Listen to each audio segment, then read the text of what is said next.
정오 종합뉴스.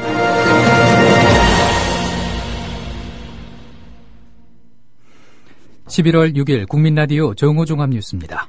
먼저 오늘의 주요 뉴스입니다.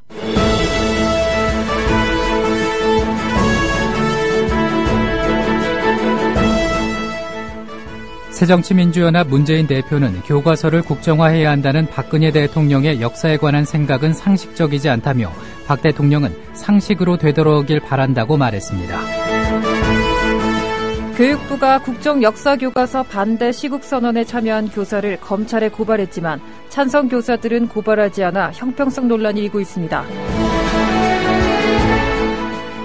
오늘 저녁 서울 종로 보신각 앞에서 한국사 교과서 국정화 확정고시를 규탄하는 대규모 문화제가 열립니다.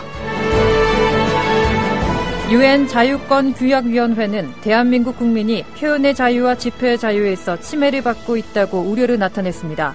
국민라디오 정오 종합뉴스 잠시 후 시작합니다.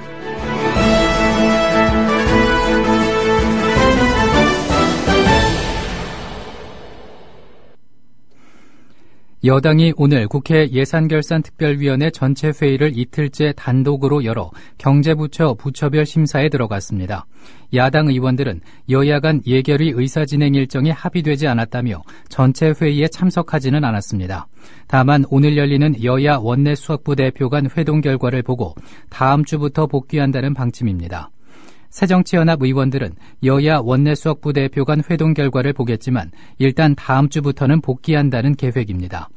이에 따라 비경제부처 부처별 심사, 내년도 예산 심사 등이 다음 주부터 본격적으로 진행될 것으로 보입니다.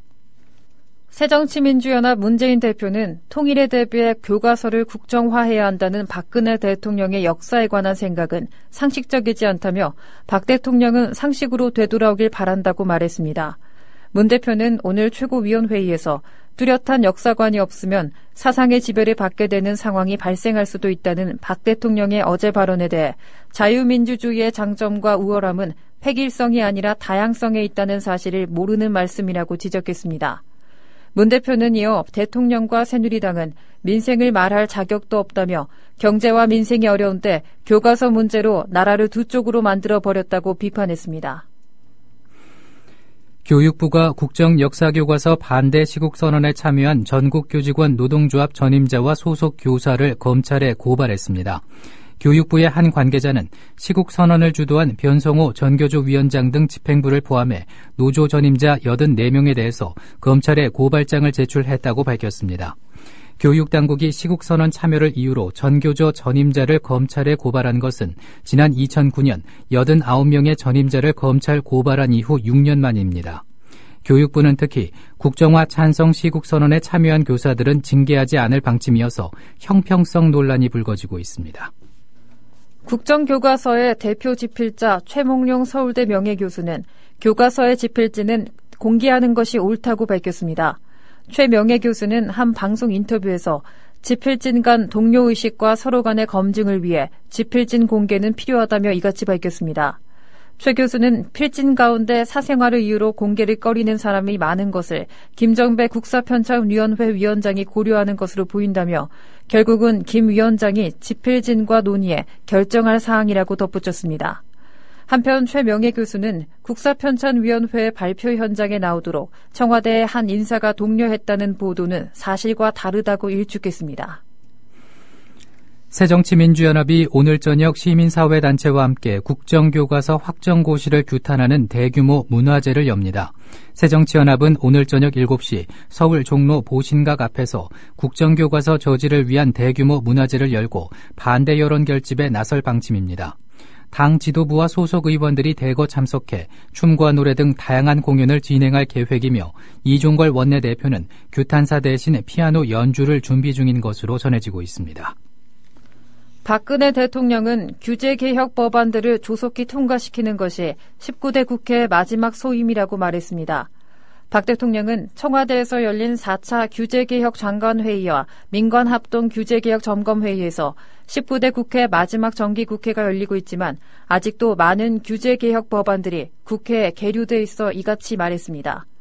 박 대통령은 이어 정치 논쟁과 당리당락을 떠나 오직 국민과 민생을 생각하는 마음으로 법안을 처리해달라며 국민과 민생을 위한다는 국회 말이 허언이 되지 않길 바란다고 강조했습니다.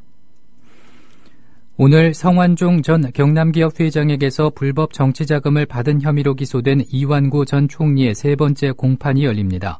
서울중앙지방법원은 오늘 오후 2시 이 전 총리의 세 번째 공판을 진행합니다. 오늘 재판에는 성 전 회장의 금고지기로 불리던 한장섭 전 경남기업 재무담당 부사장이 증인으로 나올 예정입니다. 이 전 총리는 재보궐선거를 앞두고 있던 지난 2013년 4월 충남 부여의 선거사무소에서 성 전 회장에게서 불법 정치자금 3천만 원을 받은 혐의로 재판에 넘겨졌습니다. 영남대가 새누리당 유승민 의원의 특강을 취소 통보한 것으로 알려졌습니다. 유 의원은 지난달 영남대 신문방송사에서 특강을 해달라는 제의를 받고 25일 강연을 연다는 데 합의했지만 신문방송사 측에서 특별한 이유 없이 강연이 취소됐다고 통보한 것으로 전해졌습니다. 유 의원 측은 대학 측에서 별다른 이유 없이 취소 통보를 해온 것은 맞지만 굳이 이 문제가 논란이 되는 것은 원하지 않는다는 입장을 밝혔습니다. 특강 취소와 관련해 정치적 이유가 있다는 소문이 돌자 영남대 측은 일정이 안 맞아서 취소됐을 뿐이라고 해명했습니다. 서울대병원 노조가 서울지방노동위원회에 노사관계 정상화를 요구하며 조정신청서를 접수했습니다. 민주노총 공공운수노조 의료연대 서울대병원 노조는 오병희 원장이 단체 교섭을 통한 논의가 아닌 반민주적 일반 변경을 계획했고 뜻대로 되지 않자 법 위에 올라앉으려 하고 있다고 주장했습니다. 이에 서울대병원 노조는 취업규칙 불이익 변경에 해당한다며 근로자 직원 과반의 동의 없이 진행하는 것은 불법이라고 주장하며 지난 2일 오병희 서울대병원장을 서울지방고용노동청에 고발한 바 있습니다. 서울 여의도의 광고탑에서 민주노총 화물연대 풀무원 분회 노조원들이 고공농성을 벌이고 있는 것과 관련해 경찰이 화물연대 사무실을 압수수색했습니다. 풀무원 분회 노조원 4명은 지난 10월 24일 30m의 광고탑에서 경찰관의 무전기를 빼앗고 억압했다는 혐의를 받고 있고 다른 노조원 2명은 이후 광고탑에 올라가 지금까지 고공농성을 이어오고 있습니다. 민주노총은 풀무원 화물 근로자들이 급여와 노동시간, 산업재해 보상 등의 부분에서 부당한 대우를 받고 있다며 지난달 4일부터 파업을 벌이고 있습니다. UN 자유권규약위원회는 대한민국 국민이 표현의 자유와 집회의 자유에 있어 침해를 받고 있다고 우려를 나타냈습니다. 법무부는 오늘 UN 자유권규약위원회가 한국 정부의 시민적 정치적 권리에 관한 국제규약 4차 보고서 심의 결과를 통해서 사형제 폐지, 양심적 병역 거부, 성소수자 인권, 표현의 자유와 집회의 자유 등 여러 인권 문제에 대해 우려를 표명했습니다. 특히 위원회는 국가보안법 7조의 폐지를 권고했습니다. 이는 위원회가 박근혜 정부 들어 국보법 적용에 따라 옛 통합진보당 해산이 이루어지고 이후 국보법 사범이 늘어난 데 대해 우려를 나타낸 것으로 풀이됩니다. 북한은 한일 양국이 일본군 위안부 문제를 조기에 타결하도록 협의한 것에 대해 북한에도 피해자가 있다며 함께 해결해야 한다고 주장했습니다. 북한 외무성 대변인은 일본군 성노예 피해자는 남측만 아니라 북에도 있다면서 전체 조선민족이 당한 피해를 전체적으로 해결해야 한다고 강조했습니다. 이어 일본은 책임을 인정하고 전체 조선민족이 납득할 수 있게 배상해야 한다고 촉구했습니다. 대변인은 또 일본이 일제강점 기간 20만여 명의 여성을 성노예화했으며 이는 극악한 특대형 인권유린 범죄라고 비난했습니다.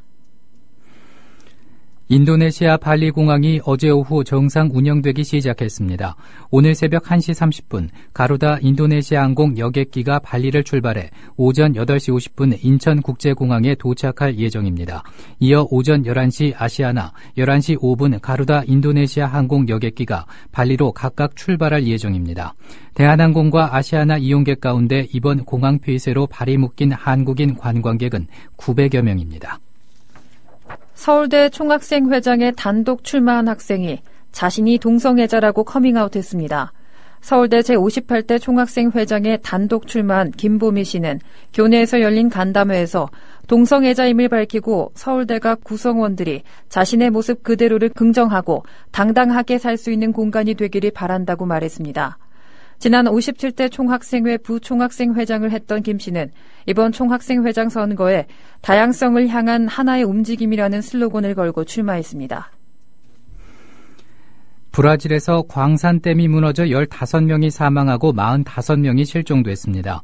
외신들은 브라질 미나스 제라이즈 주에 있는 사마르코 법인 소유의 폐석댐이 터졌으며 아직 정확한 사고 원인은 파악되지 않고 있다고 전했습니다. 현지 매체는 노조 관계자를 인용해 숨진 사람이 적어도 15명이고 실종자는 45명이라고 보도했지만 업체 측은 사상자 발생 여부를 확인하지 않았습니다.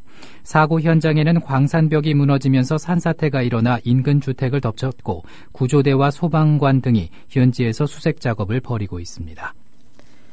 6.25 전쟁에 참전했던 영국 용사가 사망한 지 14년 만에 한국 땅에 묻힙니다.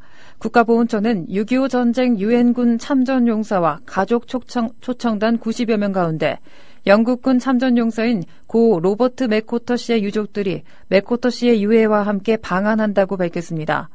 맥코터 씨는 2001년 영국에서 숨질 때 자신이 목숨 바쳐 싸웠던 한국에 묻히고 싶다는 유언을 남겨 이번에 유엔 기념공원에 안장되게 됐습니다. 6.25 전쟁에서 살아남은 참전용사 가운데 사후 유엔 기념공원에 안장되는 사람은 맥코터 씨가 두 번째입니다. 다음 소식입니다. 오늘 저녁 8시 30분 위클리 뉴스K가 첫 선을 보입니다.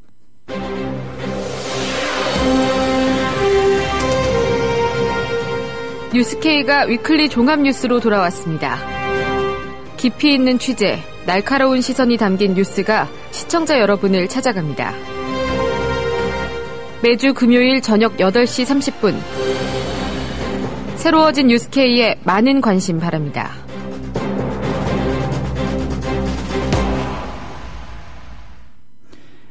매일 방송에서 주간 방송으로 자리를 옮긴 위클리 뉴스K에 많은 시청 바랍니다.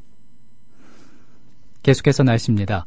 오늘은 전국에 가끔 구름 많다가 서쪽 지방부터 점차 흐려져 늦은 오후에 서해안을 시작으로 밤에는 전국 대부분 지역에 비가 내릴 것으로 보입니다. 강원 영동에 비가 오겠고 경북 동해안은 낮부터 비가 내릴 것으로 전망되고 있습니다. 낮 최고 기온을 살펴보면 전국이 13도에서 21도의 분포로 어제보다 낮겠습니다. 정오 종합 뉴스를 마칩니다. 지금까지 제작 이정일, 진행의 정승조, 신지혜였습니다. 국민라디오